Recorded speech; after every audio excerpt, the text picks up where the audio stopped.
we designed the trooper, we knew that we wanted somebody who really touched on that fantasy of playing the stormtrooper, of playing the clone trooper, but we also knew that that was kind of a limited box, and we wanted to expand that because, let's face it, stormtroopers die a lot. That's what they exist to do. We wanted somebody bigger and more heroic than that. So we start out with our basic trooper, which is your basic armor set. That's pretty much an homage to the clone trooper and the stormtrooper. And then we go both directions with it. We take it down to kind of what the rebel troopers and the rebel soldiers, like you see on the Tantive 4, you see them on the Hoth trooper, the Republic, the guys with the backpacks and the goggles. And then we gradually ramp you up past the armor and really start pushing the more intense looks. A big part of the trooper has been that they're more aggressive than the Jedi. They aren't bound by this code necessarily. They have regulations, they have rules, obviously, this is the Republic, but they are very aggressive in defending the Republic. They will go out of their way to attack the Empire, to attack their resources, their personnel, their weapons, to make sure that this is not just a fair fight, that the Republic is going to win this fight at all costs. What we really wanted was somebody who brought that sort of military point of view, which is, on one hand, he is an officer in the army. On the other hand, war is hell. And sometimes you have to actually make the tough choices in order to get the stuff done. We had to sell animations to be giving them a strong feature. What defines a trooper? They are strong, they're efficient at what they do, and they carry a big supply of weapons that we need to support the animation to have these weapons look good in the game. This animation sells on how strong a trooper is in close battle. If the gun can't knock the enemy down, the trooper will physically knock them down. The trooper is largely, first and foremost, inspired by the gun and inspired by using a gun to solve problems. And so what we looked for is movie clips and other games and how they actually handle largely automatic fire, actually getting in there and just mowing down fields of people with lots of weapons. He believes in just going in and kicking butt and taking names.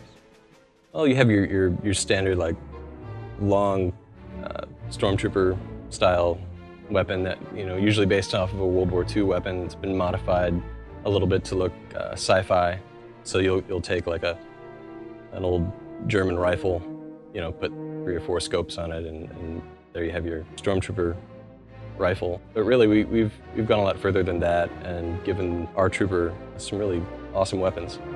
Technology is obviously a big part of who the trooper is and how the trooper does his job. You've got this advanced armor with lots of special features, you've got advanced weaponry, and you need all of this to really operate the way that Special Forces troopers operate. Without a lot of support, without a lot of backup, all they have is their equipment, and they need to be able to rely on that to get them through. Designers spend an amount of time doing research on finding out what combat style is best fit for a particular class. They take those ideas and deliver it to animations for us to give it life. We'll test it out using motion capture and just basic hand key animations and put it in a game with programming help. When we go in to get our motion capture, we have a good idea of how it's all going to play out, what we need, what kind of data we need to get.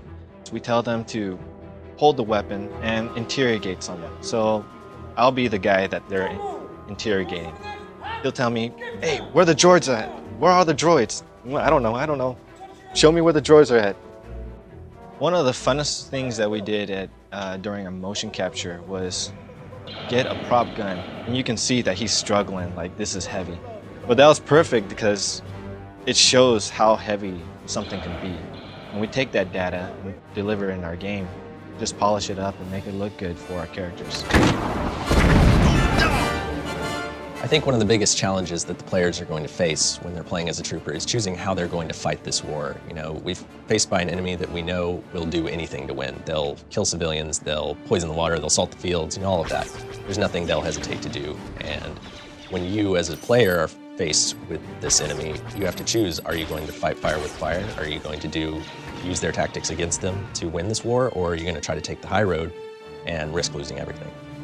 If people were asking me what class they should play in the Old Republic, I would have to say don't underestimate the trooper, because it's just so satisfying to go in and all guns blazing, to go in and clear a room with grenades, clear a room with fire bombs and sticky grenades, and get the stuff done through just superior firepower.